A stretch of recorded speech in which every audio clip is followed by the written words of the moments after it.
This week, let's talk about avoiding costly mistakes with your retirement investments in a low interest rate environment.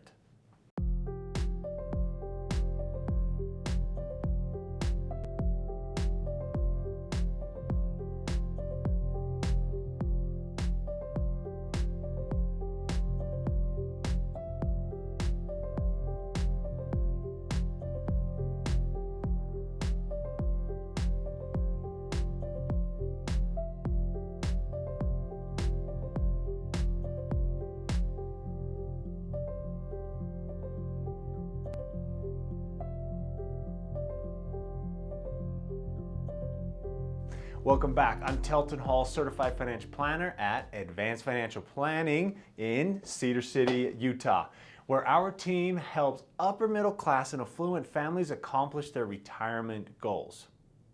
We started this whole how to retire in a low interest rate environment educational series with a common question: should I pull money out of my investments in order to pay off my mortgage so I don't have a mortgage going into retirement, or should I leave my money invested? We explored the mortgage aspect in the very first video. One interesting aspect of that question is the phrase, or should I leave my money invested, because it begs the question, leave it invested in what? Well, there are so many different places to have your money invested. That's why these educational videos have been addressing how different investments and investment vehicles are affected by all-time low in the Fed funds rate, so we know how to navigate this. We've discussed short and midterm investments and FDIC insured accounts, and then we address questions on all these various types of annuities. For the next few videos, we will cover some basic concepts on mid to long-term investment strategies in a low interest rate environment. They're not recommendations. I don't know your personal situations. They're just concepts. In these next videos, let's address boil it down into 4 areas. You've got tactical allocations, strategic allocations, indexed allocations, and then this broad concept of achieving diversification in this modern world. So today we're going to discuss tactical, and we'll also cover some important bond yield concepts. So at times, a tactical type of investment allocation, it can be pretty fun, it can be pretty appealing. For the purpose of these videos, let's define it this way. Simple terms: a tactical allocation is one that tries to answer the question, should I be in the market or out of the market? And in this case, the market could apply to a bunch of different markets: US stock market and international stock market. There's a billion, well, not a billion, there's a bunch of various bond markets. For instance, the strategies could have parameters that signal when we are in or when we are out of certain bond markets. You'll see a lot of tactical allocations that are stock market based because stocks fluctuate up and down. So it's enticing to design a system that hopefully you can participate when gains are going up and be sitting on the sideline when things are coming down. Interestingly, one market that is really popular with tactical strategies is the high yield bond market. Let me take a minute to give you a basic refresher on how bond market yields work. High yield bonds are a favorite for tactical sector for a few reasons. One is that high yield bonds, they pay a really high interest rate or yield versus a more secure or a higher quality bond like an investment grade corporate bond or a treasury bond, for instance. So especially in a low interest rate environment, higher yield is pretty enticing. So check out this chart. It'll get us started. It's an easy chart to show us that the credit quality or the credit risk of a company is really what makes it either an investment grade holding or what we would say is a high yield holding. If you have a bond fund allocation and it's built of A-rated and high B-rated companies, then that would give you an investment grade allocation to bonds versus a fund of low B and even some C credit rated companies, then that would be lumped into a high yield group. Now that we see how a rating agency, how their rating of a company's ability to repay you the money that you put into the bond creates these different categories. Now let's check out the difference in yield when you compare these different categories. This stuff is great. I love it. You're officially in the nerd house now, so just embrace it. These are some yields. I grabbed them out of August of 2020. It's out of the Wall Street Journal. It's just a quick sample to give you an idea. Notice that the U.S. Government Credit Index, it's a conglomerate of all these different government-backed bonds, and it lumps them together. You get an average yield of just over 1%, 1.02. We kind of expect that because interest rates are so low and government credit ratings are high, we know we're going to get low yield. But it's the disparity in the interest rates that investors get paid. That's what we're really interested in. It's the disparity between the different yields that investors can earn by going higher and higher on the credit risk ladder. So taking on the risk of using a bond of an A-rated U.S. corporation versus a government bond, it gets you an average from 1.02 up to 1.30%. So just a slight increase by taking on a bond portfolio that's backed by a really credit-worthy U.S. corporation instead of backed by one of the U.S. government. If you go to the BBB rating, then your yield goes up to 2.24%. So you just about double an A-rated yield. So it's really interesting that A-rated and BBBs, they're both considered pretty good credit companies. They're both considered investment grade, but it's that slight difference in credit rating which makes your yield, in this case, nearly double. Now, and this is what got us started on the subject to begin with, check out the high yield average. It's at 5% per year and over 12% if you jump into that CCC rating stuff, which is pretty junky.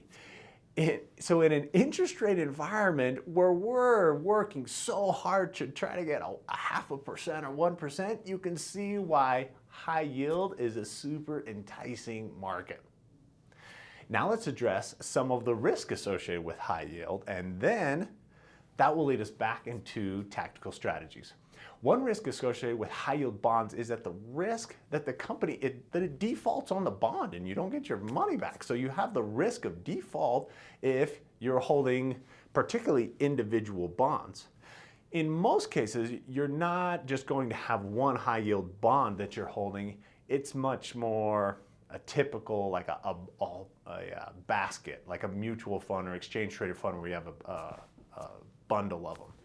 In this case, the outcome is much more general, meaning it would be statistically more likely that the average defaults are going to be a greater risk in a bundle of low credit quality bonds compared to higher investment grade or government backed. So that is, by admission, a very generalized statement. And there are definitely exceptions to that. One of the biggest being the bundles of bonds in 2006 and through 2008. They were supposed to be high quality, but they were really mortgage junk. I mean, it was bad enough they made movies and books about that. But in really typical terms, lower credit quality equals more default risk, more chance that the investment loses money. That's really why they have a higher interest rate, is because who would purchase the extra risk without getting paid for it? But here's where it gets interesting. Because of their higher risk and higher potential gains, high yield bonds tend to get traded more and they act more like a stock than a bond, which means they tend to go through bigger fluctuations. Here's a chart. There's a million different ways to show it, but this one, it just shows the early part of 2020. And you can look at the value of a group of high yield bonds, how it fluctuates. Well, it went down a whole bunch. It's pretty apparent that those high yield markets had a strong tendency to act more like a stock market index. So higher interest rates when you own them is a plus, but it comes with risk that they'll drop in value due to market fears or defaults. And that is the reason why high yield tactical portfolios have systems that try to answer the question, should I be in or should I be out and sitting on the sideline? It's really compelling. It also is not a perfect science. I mean, really, like most sciences, we all kind of understand the laws and patterns in theory, but when you put them into practice, there are risks. I mean, just ask an astronaut if his or her understanding of the law of physics takes out all the risk, or ask someone who's gone through back surgery. I mean, the science and the technology is great, but it doesn't remove the risk. We all get this, we understand this. With tactical bonds in 2015, for instance, when you at least could have broken even in the S&P 500 just about, or in a bond allocation, but a lot of tactical portfolios, they got whipsawed trying to get in and out, and they actually ended up down 5 or 10%. So you've got those kind of risks with tactical. The flip side is when it works, it's really powerful. For instance, there were tactical portfolios that in 2008, they were just flat. They were sitting on the sidelines while high yields went down 20 plus and S&P went off a cliff down 37. And then they recovered really strong in 2009. So that's the concept. That's the education we wanted to share with you. It's potential risk, it's potential rewards using tactical. In a high interest rate environment, maybe it's not worth the hassle. But when interest rates are so low, it would be worthwhile to consider your situation and if this approach could help you accomplish your goals in what's otherwise a very difficult retirement environment. Now, at least you have some additional knowledge to make you smarter. Stick with us. You're gonna be a genius. Or better yet, let us do the work to help you determine what strategies can help you either get on or stay on the right track. We'll talk to you soon. If this information has been helpful to you, check out our other Telton's Tips videos, or better yet, call our office. You can talk to an advanced financial planning team member like me. Imagine that, a real life human that cares about you and your goals. My name is Caden Keller. I work here as a financial advisor along with Telton and the rest of the team. Here, we take a team approach to caring for our clients, because we all know 2 heads are better than 1. So give our office a call, and I or anyone else on the team would be happy to answer a quick question for you or schedule a complimentary retirement planning meeting. There's also a link provided if you would like to learn more about who we are at Advanced Financial Planning or what it is we do for our clients in planning for their retirement. Lastly, the schedule an appointment link will bring up our calendar, and you can choose a time for a complimentary on the phone or an in-person retirement planning meeting. Whichever option you choose, the only mistake is to do nothing and keep working and putting retirement preparation off until you die at your desk. I've seen it time and time again.